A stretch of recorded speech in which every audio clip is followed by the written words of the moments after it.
Yes, friends. So, in last class, we had discussed about proxies, section 105, on conduct of meetings. So, provisions relating to appointment of proxies, we had seen the form for appointing proxy, restrictions on proxy, what a proxy can do,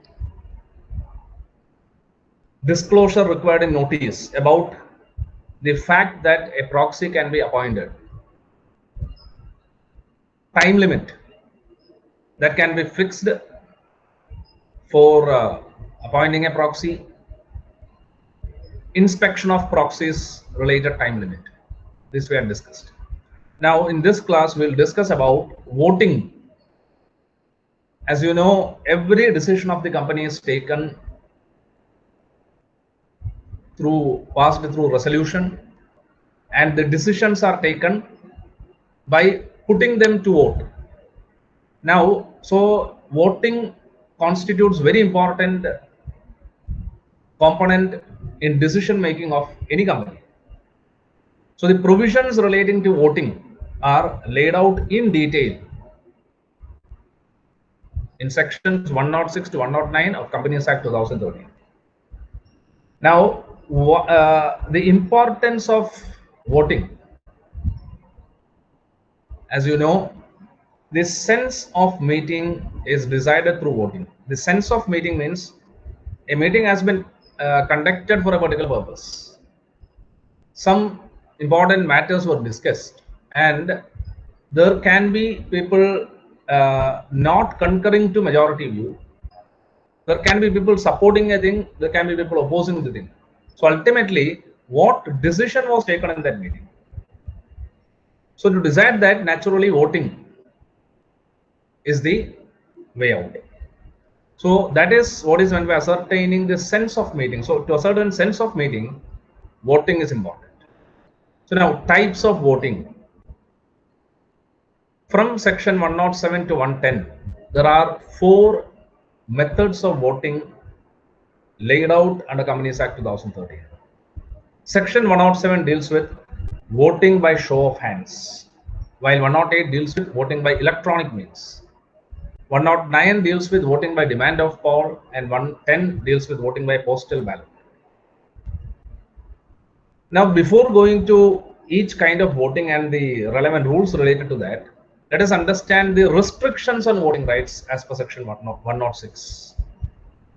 Now, articles of association of a company may provide that no member shall exercise any voting right in respect of any share registered in his name, on which any amount is due from him, on calls or other sums payable to the company, or in regard to which company has exercised the right of lien. However, if AOA does not contain the restrictive provision, member cannot be prevented from exercising the voting right. So basically, if any sum is payable in relation to any calls made on the shares by the company, or even any other sum is payable to the company by a shareholder, validly, legally, the shareholder has to pay a certain amount to the company, it is remaining payable. Or the shares in respect of which company has exercised right of lien because the person has not complied with the provisions, maybe has not made payment on calls. So company has exercised right of lien on them. So in such circumstances, if articles of association provide, the member can be prevented from voting on the resolution or matters discussed concerning. So if amount is payable by the members and if AOA provide the same, then members can be prevented from voting. So it is very important to note that if AOA provides the same, only the members can be prevented. It is not automatic. Just because some sum is payable by a member, the member cannot be prevented from voting if articles of association does not contain this restrictive provision. So articles of association should specifically mention that if any amount is payable by a member, either by way of call on shares or any other sum, or shares in respect of which company has exercised right of lien, such members cannot participate in voting. So naturally, their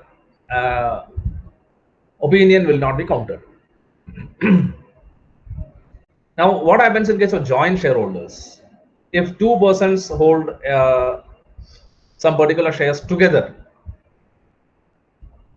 for them, they should concur in voting unless articles provide to the contrary. That means voting in case of joint shareholders is done in order of seniority, which is determined on basis of the order in which their names appear in register of members of shareholders.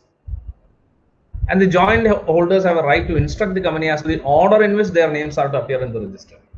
So the joint holders should ensure that the name first mentioned shall be the name of person who shall actually participate in meetings more often than not. So the person who would be available, the person who would be taking part in the meetings, his or her name should be mentioned first. And the joint holders have a right to instruct the company as to the order in which their names are to appear in the register. So to count their vote, they should concur in voting.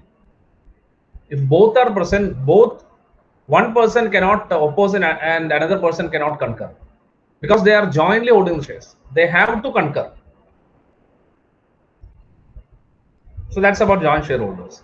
So basically 106 states that if any amount is payable by member, calls due, then that member can be prohibited from taking part in voting. But article should contain this restrictive provision. Joint shareholders must concur in voting unless articles provide to the contrary. So let us see a question. For example, Mr. and Mrs. X are joint shareholders of GM Private Limited and they hold 1,000 shares of the company. Regarding a particular special business being transacted at the EGM, Mr. X is in favor of the decision, whereas Mrs. X is against the resolution. So Mr. X is in favor of the resolution that you can correct, whereas Mrs. X is against the resolution. How can the vote be cast in this situation? Now, as we discussed earlier, joint shareholders must concur in voting unless the articles provide to the contrary. Thus, whose name is first mentioned, that person shall cast the vote. So, whose name is first mentioned, Mr. X or Mrs. X? That person shall cast the vote. So, it cannot be that Mr. X favors the resolution and Mrs. X votes against the resolution. That's not possible, because they are joint shareholders.